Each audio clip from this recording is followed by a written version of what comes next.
السلام علیکم ورحمۃ اللہ تعالی وبرکاتہ۔ الحمد للہ رب العالمین والعاقبۃ للمتقین والصلاة والسلام علی سید الانبیاء والمرسلین وعلی آلہ واصحابہ اجمعین، اما بعد فاعوذ باللہ من الشیطان الرجیم، بسم اللہ الرحمن الرحیم۔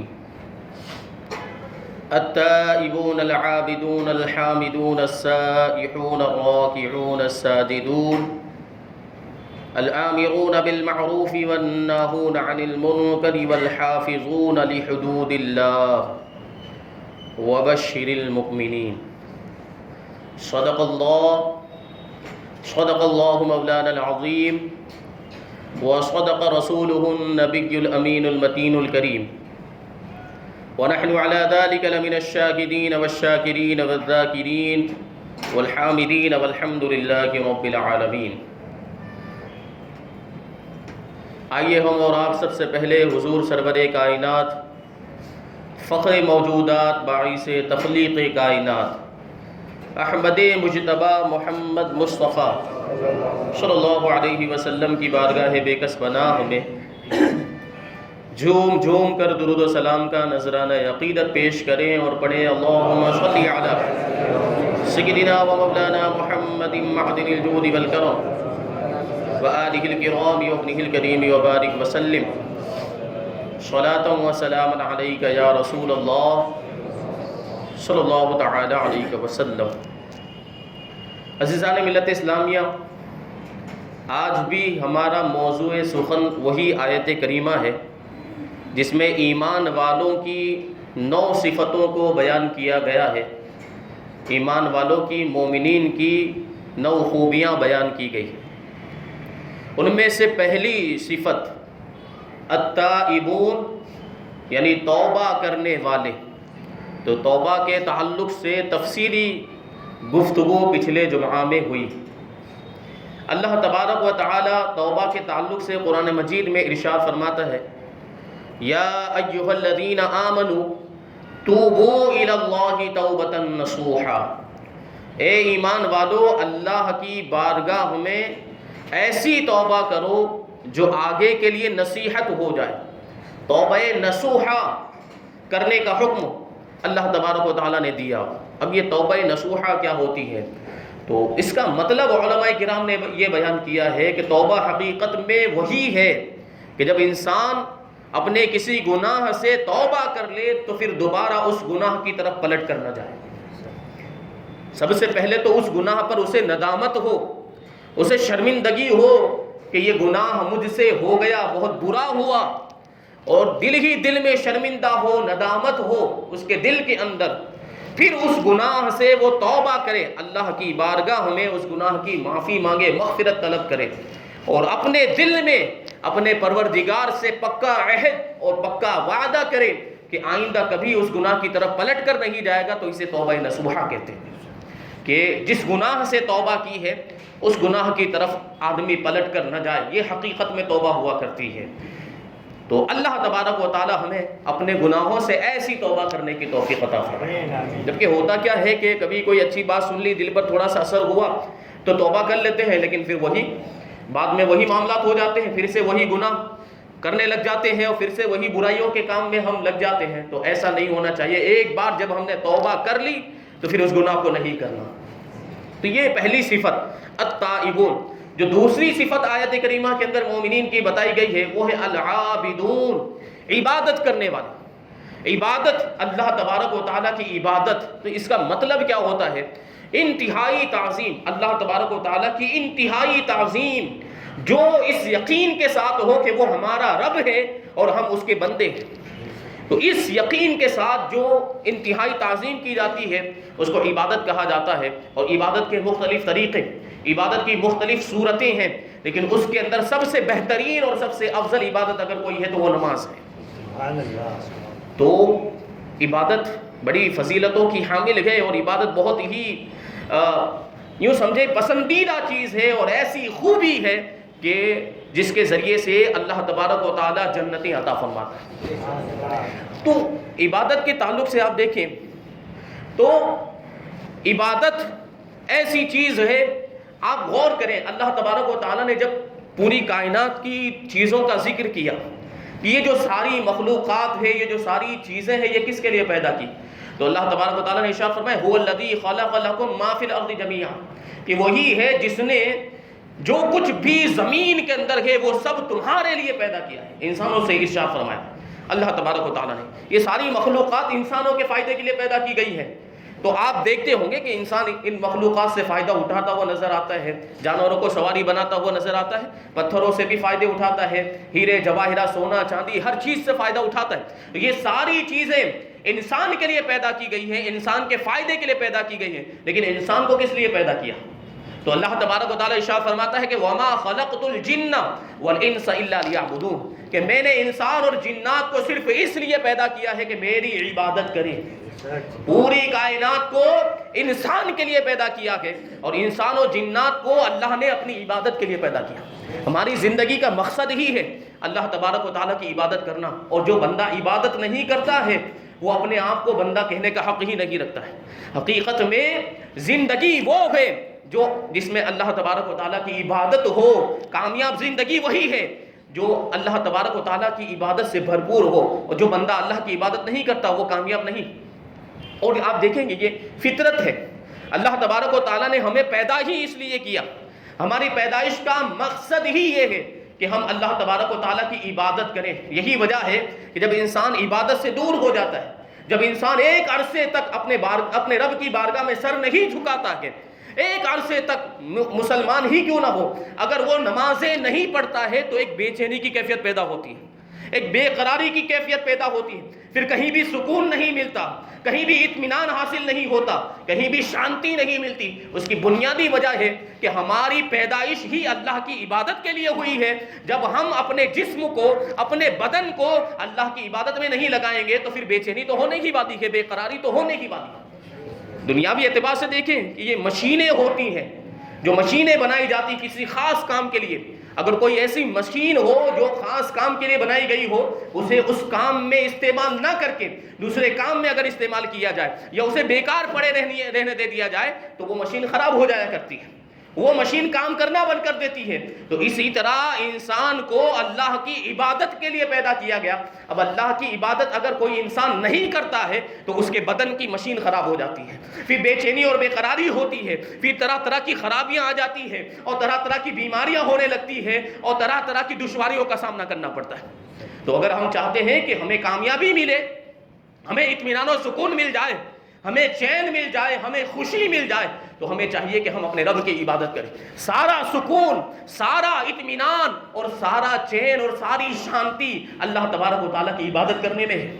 ہم دنیا کے اندر شانتی اور سکون تلاش کرتے ہیں، دنیا کی چیزوں کے اندر ہم چین اور اطمینان کی دولت جو ہے کہ ڈھونڈنے کی کوشش کرتے ہیں، لیکن حقیقت میں اللہ تبارک و تعالیٰ نے جس چیز کے اندر دلوں کا چین رکھا ہے، اپنا ذکر، الا بذکر اللہ تطمئن القلوب، کہ سن لو خبردار، اللہ کے ذکر سے دلوں کو اطمینان ملا کرتا ہے۔ تو جس چیز کے اندر اللہ نے اطمینان کی دولت رکھی ہے، سکون کی دولت رکھی ہے، آج ہم اس سے دور ہوتے ہوئے نظر آ رہے ہیں، اور پھر بے چینی ہو رہی ہے، بے قراری والی کیفیت، گھبراہٹ کے معاملات ہوتے ہیں، پھر ڈپریشن کے شکار ہو جاتے ہیں، یہ بھی دیکھا گیا۔ اور معاذ اللہ پھر آخری اس کا مرحلہ یہ ہو جاتا ہے کہ ڈپریشن میں بعض لوگ خودکشی کرتے ہوئے بھی نظر آتے ہیں۔ حالانکہ مسلمان کی یہ شان نہیں ہے کہ وہ ایسا اتنا بڑا عظیم جرم کرے، کیونکہ اللہ تبارک و تعالیٰ نے اس کو حرام فرمایا، خودکشی کو۔ اور مسلمان کے اندر توکل کی دولت ہوتی ہے، مسلمان کو اپنے رب پر بھروسہ ہوتا ہے، کتنی بھی بڑی مصیبت کیوں نہ آ جائے، وہ جانتا ہے مسلمان کہ میرا رب ہے جو میرا کام بنائے گا، وہ کارساز ہے، کام بنانے والا ہے، یہ مصیبت تو کچھ نہیں، اگر اس سے بڑی بھی مصیبت آ جائے تو میرا رب اس پر قادر ہے کہ وہ مصیبت بھی دور فرمائے۔ تو ایک مسلمان کا یہ عقیدہ ہوتا ہے، یہ اعتقاد اور یقین ہوتا ہے کہ میرا رب میرا پروردگار ہے، میرا پالنے والا ہے، وہ کافروں کو روزی دیتا ہے، وہ ایسے لوگوں کو روزی دیتا ہے جو اس کا انکار کرتے ہیں، جو اس کو مانتے نہیں، جب ان کو رزق دیتا ہے تو مجھے کیوں نہیں دے گا، میں تو اس پر ایمان رکھتا ہوں۔ تو ایک مومن کبھی خودکشی جیسا عمل نہیں کرتا، آج ہم دیکھتے ہیں کہ جو دنیا دار لوگ ہیں، یہ وہ لوگ جن کو لوگ اپنا آئیڈیل بناتے ہیں، یہ ایکٹر، یہ اداکار لوگ، کہ ان کو لوگ اپنا نمونہ عمل بناتے ہیں، ان کے طریقے کے مطابق اپنا طریقہ اختیار کرتے ہیں۔ وہ جیسے بال کٹاتے ہیں تو ہمارا نوجوان بھی ان کے جیسے بال کٹانے لگ جاتا ہے۔ معاملات یہ ہے کہ وہ جیسے کپڑے پہنتے ہیں ہمارا نوجوان بھی ویسے کپڑے پہننے لگ جاتا ہے۔ حالانکہ انتہائی ناکام اگر کوئی لوگ ہیں تو یہی لوگ ہیں۔ ان کی زندگی انتہائی پستی میں گری ہوئی زندگی، انتہائی نیچ قسم کے لوگ ہیں۔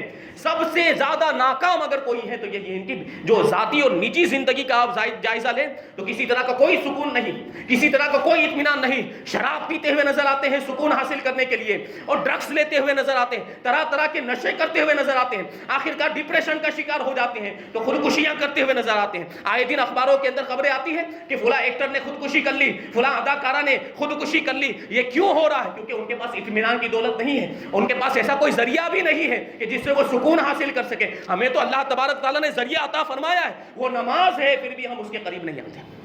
ہمیں چاہیے کہ ہم اطمینان کی دولت چاہتے ہیں تو اپنے رب کی عبادت کریں۔ یہ شان ہے عبادت کی، اللہ تبارک و تعالیٰ نے ایسی برکتیں رکھی ہیں نماز کے اندر۔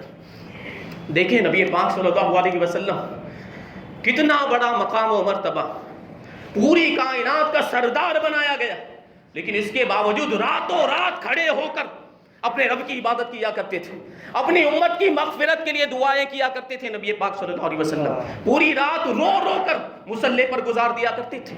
یہ ہم اپنے مرتبے کو جانیں، ہم اپنی حیثیت کو جانیں۔ ہماری حیثیت کیا ہے کہ سردار کائنات ہمیں یاد کرتے ہیں۔ پوری کائنات کے اندر سب سے بڑا مرتبہ کسی کا ہے، ہمارے آقا محمد رسول اللہ صلی اللہ علیہ وسلم۔ وہ راتوں کو جاگ جاگ کر مصلی میں سجدے کی حالت میں ہمیں یاد کیا کرتے تھے۔ ہم اپنے مرتبے کو سمجھیں، ہم اپنی حیثیت کو سمجھیں۔ حضور ہمیں ہر موقع پر یاد کرتے تھے، ہر موقع پر ہمارے گناہوں کی بخشش کے لیے دعائیں کیا۔ وہ تو معصوم تھے، ان سے تو گناہ ہو ہی نہیں سکتا تھا، وہ ہمارے لیے دعا کرتے تھے، وہ ہماری گناہوں کی مغفرت مانگا کرتے تھے اپنے رب سے۔ اب آپ سوچیں کہ ہمیں کیا کرنا چاہیے؟ تو ہمیں اس کا حق ادا کرنا چاہیے، حضور صلی اللہ علیہ وسلم کو راضی کرنے کی ہمیں کوشش کرنی چاہیے۔ ہمارے آقا کی خواہش تو یہ تھی کہ میری پوری امت نمازی بن جائے۔ ہمارے آقا نے یہ ارشاد فرمایا کہ قرۃ عینی فی الصلاۃ، میرے آنکھوں کی ٹھنڈک نماز کے اندر ہے۔ تو کیا ہم اپنے نبی کی آنکھوں کو ٹھنڈک بھی نہیں پہنچا سکتے؟ معاملہ یہ ہے، دیکھیے کہ جمعہ کے اندر تو آ جاتے ہیں، یہ غنیمت ہے کہ چلو جمعہ کی نماز تو پڑھ لیتے ہیں، لیکن پانچوں وقت کی نمازوں میں ہم غائب نظر آتے ہیں۔ یہ معاملات آج ہمارے ہو گئے، جبکہ نبی پاک صلی اللہ علیہ وسلم کی عبادت کا عالم، راتوں رات عبادت کرتے۔ یہ روایت میں آیا ہے حتی تورمت قدماہ، یہاں تک کہ آپ کے پاؤں مبارک کے اندر ورم آ جایا کرتا تھا، پاؤں مبارک سوج جایا کرتے تھے۔ یہ معاملات تھے نبی پاک صلی اللہ علیہ وسلم کی عبادت، کہ سردار کائنات ہیں، معصوم ہیں، گناہ ہونا ممکن ہی نہیں ہے، اس کے باوجود اتنی عبادت کرتے ہوئے نظر آتے ہیں۔ تو ہمیں آپ کو کتنی عبادت کرنی چاہیے؟ ہم تو سراپا گناہوں میں ڈوبے ہوئے۔ معاملہ ایسا ہے کہ کوئی ایسا گناہ ہوگا نہیں دنیا کے اندر جو ہم نے آزمایا نہیں ہے۔ ایسے گناہگار ہیں ہم، اتنے بڑے گنہگار ہیں، اتنے بڑے مجرم ہیں، اس کے باوجود ہم اپنے رب کی عبادت کی طرف نہیں آتے، ہم نمازیں پڑھتے ہوئے نظر نہیں آتے، ہم گناہوں کے کام کرتے ہوئے نظر آتے۔ تو پھر یہ مصیبتیں نہیں آئیں گی تو کیا ہوگا؟ یہ بلائیں اور آفتیں نہیں آئیں گی تو کیا ہوگا؟ یہ سب ہمارے گناہوں کی وجہ سے آتا ہے۔ یہ سب جو مصیبتیں اور آفتیں بلائیں، بلکہ یہ جو ظالم بادشاہ مسلط کیے گئے ہیں، جو ظالم حاکم جو ہم پر ظلم کر رہے ہیں، ہمیں ملک سے دربدر کرنے کی جو ہے ملک بدر کرنے کی کوششیں کی جا رہی ہے، یہ CAA اور جو بھی نافذ کیا جا رہا ہے، یہ سب ہمارے گناہوں کی وجہ سے ہوا ہے کہ ہم نے اپنے رب کی عبادت کرنا چھوڑ دیا، ہم نے اپنے رب کی فرما برداری اور اطاعت کو چھوڑ دیا، گناہوں میں مبتلا ہو گئے، تو پھر ہمارے ساتھ یہ معاملہ ہو رہا ہے۔ جبکہ صحابہ کرام کی زندگیاں دیکھیں آپ، وہ صحابہ کرام کو اللہ تبارک و تعالیٰ نے ہر موقع پر فتح عطا فرمائی۔ کیوں؟ کیونکہ ان کا ایمان ایسا مضبوط تھا، وہ اپنے رب کی نافرمانی کا خیال بھی اپنے دل میں نہیں لاتے تھے۔ تب اللہ تبارک و تعالیٰ نے ان کو ایسی فتوحات عطا فرمائی کہ دنیا کے کونے کونے تک انہوں نے اسلام کو پھیلا دیا۔ یہ طاقت تھی۔ یہ آج جو قومیں ہیں جو مسلمانوں کو آنکھیں دکھاتی ہوئی نظر آ رہی ہیں، یہ ایک زمانے میں ہمارے پاؤں کی ٹھوکر کے اندر رہا کرتے تھے۔ مسلمانوں کو ایسی عظمت عطا فرمائی تھی اللہ نے، ایسی شان اور ایسی شوکت عطا فرمائی تھی، لیکن وہ سب شان و شوکت کہاں گئی؟ وہ سب عزت و وقار ہمارا کہاں چلا گیا؟ یہ سب ہمارے اعمال کا نتیجہ. ہم نے اسلام سے اپنے رشتے کو کمزور کر لیا, ہم بانی اسلام سے دور ہو گئے, ہم اللہ کے نافرمان ہو گئے, ہم نے گناہوں کے کام کرنا شروع کر دیا. آج ہمارا چہرہ اسلامی نہیں, ہمارا اخلاق و کردار اسلامی نہیں ہے, ہماری ذات کے اندر اسلام اور اسلام سے تعلق رکھنے والی کوئی چیز نظر ہی نہیں آتی ہے, تو پھر کامیابی کیسے مل سکتی ہے؟ وہ عزت و وقار کیسے مل سکتا ہے؟ وہ شان و شوکت ہماری جو سب کھو گئی, وہ عزت و وقار جو چلا گیا ہے, وہ واپس آ سکتا ہے. شرط یہ ہے کہ ہم اللہ کے فرما بردار بن جائیں. وہی طریقہ اپنائیں جو صحابہ کرام نے اپنایا تھا, وہی طریقہ اپنائیں جو مجاہدین اسلام نے اپنایا تھا, وہی طریقہ اپنائیں جو بزرگان دین کا طریقہ ہے. تو پھر یہاں بھی کامیابی ہمارے قدم چومے گی اور آخرت میں بھی کامیابی ہمارا مقدر ہوگی. ضرورت اس بات کی, اگر ہم اللہ کے فرما بردار بن جائیں تو دنیا کی کوئی بھی طاقت ہمیں ہرا نہیں سکتی, ہمارا بال بھی بیکا نہیں کر سکتی, کیونکہ اس وقت اللہ کی مدد ہمارے شامل حال ہوگی. اور اللہ جس کی مدد فرمائے پھر اس کا کوئی کچھ بگاڑ سکتا ہے؟ ہرگز نہیں بگاڑ سکتا ہے. تو یہ صحابہ کرام تھے کہ جنگوں میں فرشتے ان کی مدد کے لیے اترا کرتے تھے. جنگ بدر کا واقعہ آپ نے سنا ہوگا کہ 3000 فرشتوں کے ذریعے سے, پھر 5000 فرشتوں کے ذریعے سے اللہ تبارک تعالیٰ نے صحابہ کرام کی مدد فرمائی تھی, اس وجہ سے کہ ان کا اخلاق و کردار ایسا تھا. ہم بھی اگر اپنا اخلاق و کردار ایسا بنا لیں تو آج بھی فرشتوں کی مدد اتر سکتی ہے. یہ کافر نیست و نابود ہو جائیں گے, صفائے ہستی سے ان کا وجود ختم ہو جائے گا. شرط یہ ہے کہ ہم اللہ تبارک و تعالیٰ کے فرما بردار ہو جائیں, وہ کردار اپنائیں اور اپنی ایسی اصلاح کریں, تب اللہ کی مدد آئے گی. سوال یہی پیدا ہوتا ہے نا کہ آج اللہ کی مدد کیوں نہیں آتی؟ صحابہ کرام کے لیے اللہ کی مدد آتی تھی, آج اللہ کی مدد کیوں نہیں آتی؟ تو ہم اپنے آپ کو اس لائق تو بنائیں کہ اللہ کی مدد آئے. ہم اس لائق ہی نہیں ہے کہ ہمارے لیے اللہ کی نافرمانی کرنے کے بعد ہم کیسے امید کر سکتے ہیں کہ اللہ ہماری مدد کرے گا؟ تو ضرورت اس بات کی ہے کہ ہم گناہوں سے بچیں اور اللہ تبارک و تعالیٰ کی فرما برداری کے کام کریں, عبادتیں کریں. نبی پاک صلی اللہ علیہ وسلم معصوم ہونے کے باوجود راتوں رات اپنے رب کی عبادت کیا کرتے تھے. تو اللہ تبارک و تعالیٰ کو اپنے محبوب کا مشقت اور تکلیف میں پڑھنا گوارا نہ ہوا.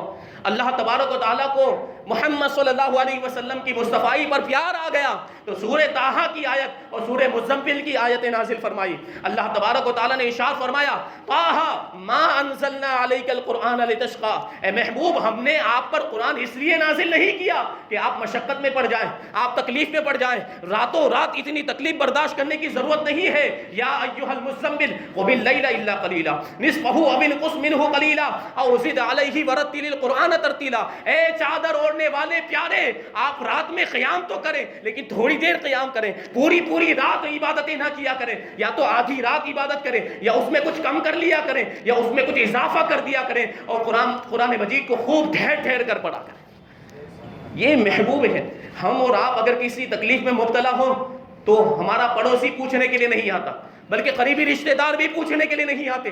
لیکن یہ نبی پاک صلی اللہ علیہ وسلم کا مقام و مرتبہ دیکھیں کہ آپ عبادتوں کے ذریعے سے, کسی اور معاملے کے نہیں, عبادتیں کرتے کرتے تکلیف میں پڑ جایا کرتے تھے. آپ کے پاؤں میں بھرم آ جایا کرتا تھا, بلکہ کبھی کبھی آپ کے پاؤں کے اندر پھٹن پیدا ہو جایا کرتی. تو یہ تکلیف میں پڑنا نبی پاک صلی اللہ علیہ وسلم کا رب کو گوارا نہیں ہوا. تو رب نے ارشاد فرمایا کہ محبوب اتنی زیادہ عبادتیں کرنے کی ضرورت نہیں ہے, یا تو آدھی رات عبادت کرے, یا اس میں کچھ اضافہ کر لیا کرے, یا اس میں اور کچھ کم کر لیا کرے. یہ شان ہے, مقام و مرتبہ اللہ تبارک و تعالیٰ نے ہمارے آقا کو عطا فرمایا, یہ عبادت. تو صحابہ کرام نے ایک مرتبہ اسی وجہ سے نبی پاک صلی اللہ علیہ وسلم کی بارگاہ میں عرض کیا کہ صحابہ کرام نے دیکھا کہ نبی پاک پوری رات اپنے رب کی عبادت کیا کرتے ہیں.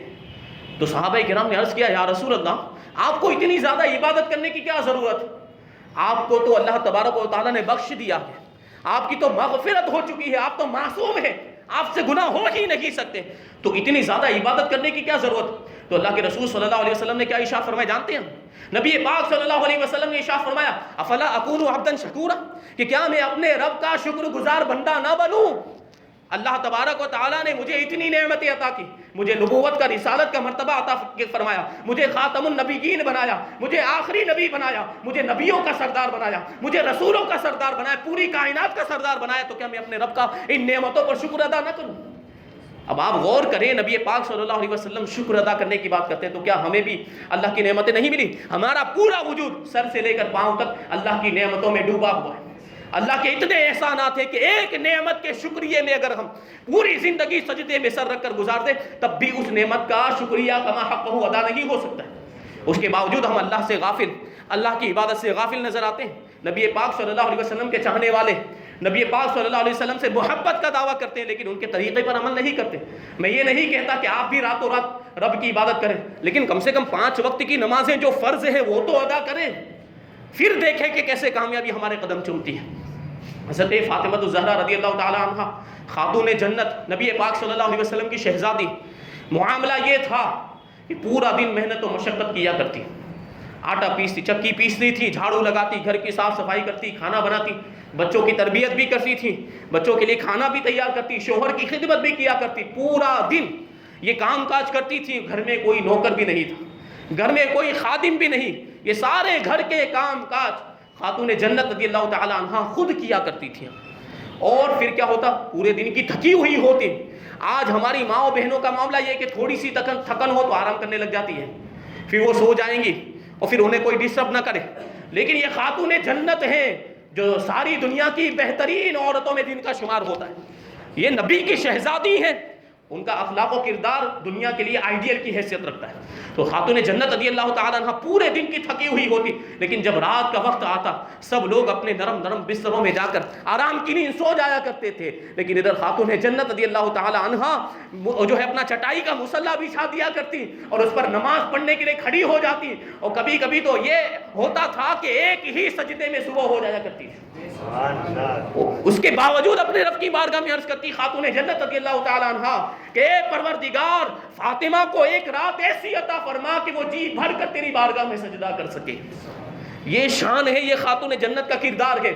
ہماری ماں و بہنوں کو اس سے سبق حاصل کرنا چاہیے.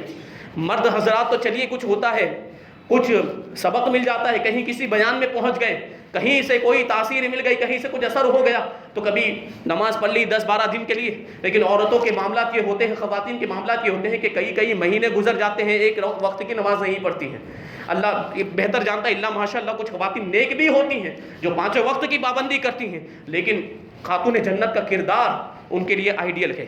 انہیں اس سے سبق حاصل کرنا چاہیے کہ اتنی محنت و مشقت اور اتنا جو ہے پورے دن کی تھکاوٹ کے باوجود عبادت کا یہ معاملہ تھا. اگر خاتون جنت رضی اللہ تعالیٰ عنہ اشارہ کرتی تو جنت کی حوریں ان کی خدمت کرنے کے لیے آ جاتی، جنت کی حوریں ان کی چکی کو پیس دیا کرتی، جھاڑو لگا دیتی. لیکن خاتون جنت نبی پاک صلی اللہ علیہ وسلم کی شہزادی، انہیں دنیا والوں کو تعلیم دینی تھی، انہیں پوری امت کی عورتوں کے سامنے ایک نمونہ عمل جو ہے کہ تیار کرنا تھا، مقرر کرنا تھا ان کے لیے کہ یہ دیکھیے اس طریقے سے شوہر کی فرما برداری بھی کی جاتی ہے، اس طریقے سے بچوں کی تربیت بھی کی جاتی ہے، اور اللہ تبارک و تعالیٰ کی اطاعت میں بھی کوئی کمی نہیں آتی ہے. یہ شان، یہ مقام و مرتبہ خاتون جنت کا. ایسی عبادتیں کیا کرتی تھی. اور نفل نمازوں کا معاملہ، جب نفل نمازیں اس طریقے سے ادا کرتی تھی تو فرائض میں کوئی کوتاہی کا تو تصور ہی نہیں ہو سکتا.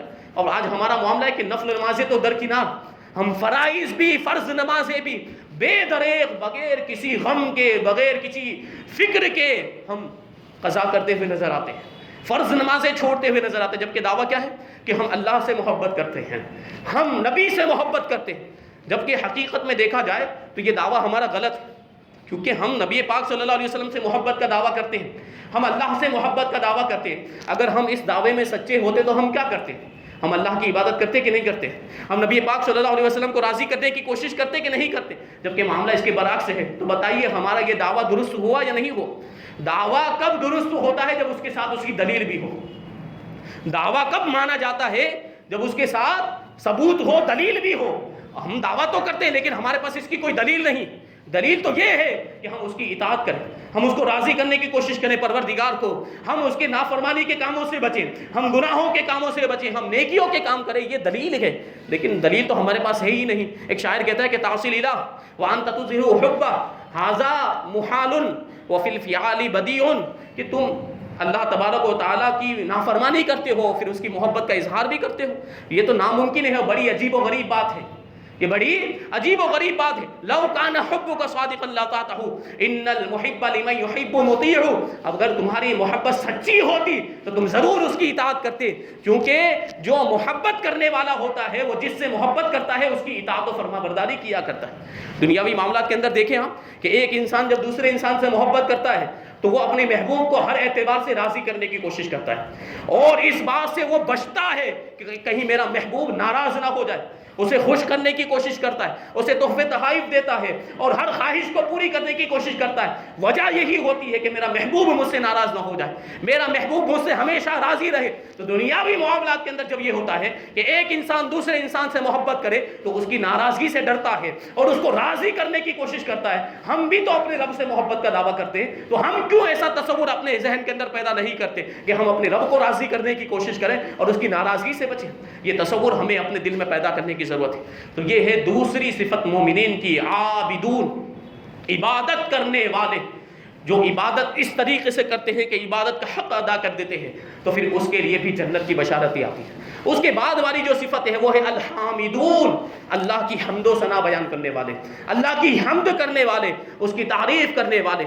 وجہ یہ ہے کہ حقیقت میں حمد و ثنا یہ ہے کہ اللہ تبارک و تعالیٰ جس حالت میں ہمیں رکھے، چاہے مصیبت ہو، چاہے جو ہے کہ ہمیں کوئی نعمت مل جائے، چاہے کوئی آفت آ جائے، یا جو ہے کہ ہمیں خوشحالی مل جائے، ہر حال میں ہمیں اللہ کی حمد بیان کرنی ہے۔ اگر مصیبت آ جائے تو اس پر جو ہے کہ اس پہ ہمیں صبر کرنا چاہیے، اور اگر کوئی نعمت مل جائے تو اس پر اللہ کا شکر ادا کرنا چاہیے۔ یہی ایمان کا تقاضا ہے۔ اگر کوئی مصیبت آ جائے تو ہمیں صبر کرنا چاہیے، اگر کوئی نعمت ملے، آسائش ملے، آرام ملے تو ہمیں اس پر اللہ کا شکر ادا کرنا چاہیے۔ جبکہ آج کل معاملات کیا ہے کہ اگر تھوڑی سی نعمت مل جائے تو غرور کی وجہ سے، تکبر کی وجہ سے اکڑے ہوئے پھرتے ہیں، اور جب کوئی مصیبت آ جائے تو رب کی بارگاہ میں شکایت کرتے ہوئے نظر آتے ہیں، ناشکری کرتے ہوئے نظر آتے ہیں، بلکہ بعض لوگوں تو یہ بکتے ہوئے نظر آتے ہیں کہ ہم نے کون سا گناہ کیا تھا کہ ہم پر یہ مصیبت آ گئی۔ معاذ اللہ ایسی باتیں کرتے ہوئے نظر آتے۔ یہ کون لوگ بولتے ہیں جو سراپا گناہوں میں ڈوبے ہوئے ہوتے ہیں، گناہوں کے پتلے ہوتے ہیں، اس کے باوجود رب کی بارگاہ میں شکایت کرتے ہیں؟ وہ جو خالق کائنات ہے، وہ جو قادر مطلق ہے، وہ جس نے پوری کائنات کو پیدا کیا ہے، اس کی بارگاہ میں شکایت کرتے ہیں۔ ہماری اوقات کیا ہے؟ پہلے ہم اپنی اوقات کو دیکھیں، ہماری حیثیت کیا ہے؟ کیا ہمیں یہ اس بات کا حق ہے کہ ہم اپنے رب پر اعتراض کریں، ہم اپنے رب کی ذات پر سوال اٹھائیں؟ ہماری یہ اوقات ہی نہیں ہے۔ ہم اپنے رب کے مملوک ہیں، اللہ تبارک و تعالی ہمارا مالک ہے، وہ جس طرح چاہے ہماری ذات میں تصرف فرمائے، وہ چاہے تو ہمیں مصیبت میں رکھے، وہ چاہے تو ہمیں آرام پہنچائے، وہ چاہے تو ہمیں نعمتیں عطا فرمائے، وہ چاہے تو ہمیں پریشانی میں مبتلا فرمائے۔ ہمیں ایک حرف بولنے کی حیثیت نہیں ہے، کیونکہ ہم اس کے مملوک ہیں۔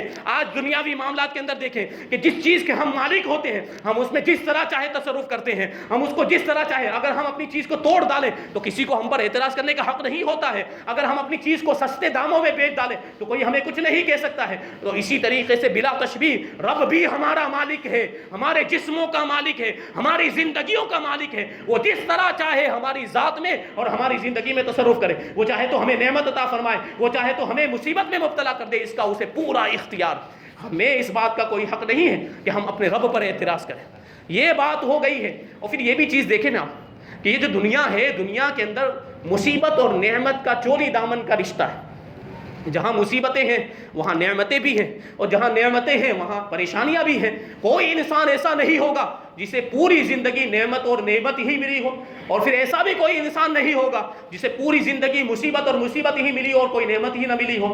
تو مصیبت کے ساتھ نعمت ہوتی ہے اور نعمت کے ساتھ مصیبت بھی ہوتی ہے۔ اب ضرورت اس بات کی ہے کہ ہم کیا کرتے ہیں، ہمارا کردار کیا ہوتا ہے۔ تو مومن ہونے کے ناطے ہمارے ایمان کا تقاضا یہ ہے، ہمارا ایمانی فریضہ یہ ہے، ایمان ہم سے یہ تقاضا کرتا ہے کہ اگر ہمیں اللہ کی طرف سے مصیبت آئے تو ہم اس پر صبر کریں، اور ہمیں اللہ کی طرف سے کوئی نعمت ملے تو اس پر اس کا شکر ادا کریں۔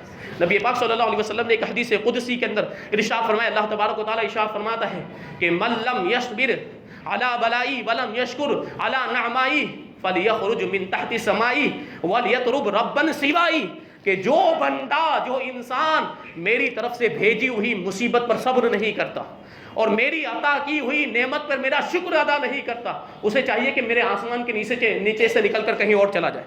تو کیا کوئی انسان آسمان سے نکل کر کہیں اور جا سکتا ہے؟ میری زمین سے کہیں اور چلا جائے اور میرے سوا دوسرا رب تلاش کر دے؟ یہ اللہ تبارک و تعالیٰ نے حدیث قدسی کے اندر ارشاد ہے۔ اس کا مطلب کیا ہے؟ اس کا مطلب یہ ہے کہ جب بندے نے اللہ تبارک و تعالیٰ کو اپنا رب مان لیا ہے تو پھر اس کی مصیبتوں پر صبر بھی کرے، اس کی نعمتوں کا شکر بھی ادا کرے۔ اور اگر کوئی ایسا نہیں کرتا ہے تو پھر اسے چاہیے کہ پھر خدا کے سوا معاذ اللہ کسی دوسرے کو اپنا رب بنائے، اور وہ اللہ کی زمین سے نکل کر کہیں اور چلا جائے، اللہ کے آسمان کے نیچے سے نکل کر، کیونکہ یہ آسمان بھی تو رب کا بنایا ہوا ہے، یہ زمین بھی تو رب کی بنائی، ساری نعمتیں جو اس کے جسم میں ہے وہ اتار کر پھینک دے۔ ایسا ہو نہیں سکتا. ہمارا پورا وجود اللہ کی نعمتوں میں ڈوبا ہوا ہے, تو پھر ہمیں اس کا کتنا شکر ادا کرنا چاہیے. ہر حال میں, چاہے مصیبت ہو, چاہے نعمتیں ہو, چاہے آرام ہو, چاہے تکلیف ہو, ہمیں اپنے رب کا شکر ادا کرنا چاہیے. ہر حال میں ہمیں اپنے رب کی تعریف کرنی چاہیے. تو یہ وہ لوگ ہوتے ہیں جو ہر حال میں اللہ کی حمد بیان کرتے ہیں, اور جب وہ اس مرتبے پر فائز ہو جاتے ہیں تو اللہ تبارک و تعالیٰ ان کو وہ مرتبہ عطا فرماتا ہے کہ ان کے لیے ان کے نصیب میں جنتیں لکھ دی جاتی ہیں. یہ مومنین کی صفات, یہ 3 صفتیں بیان کی گئی ہیں.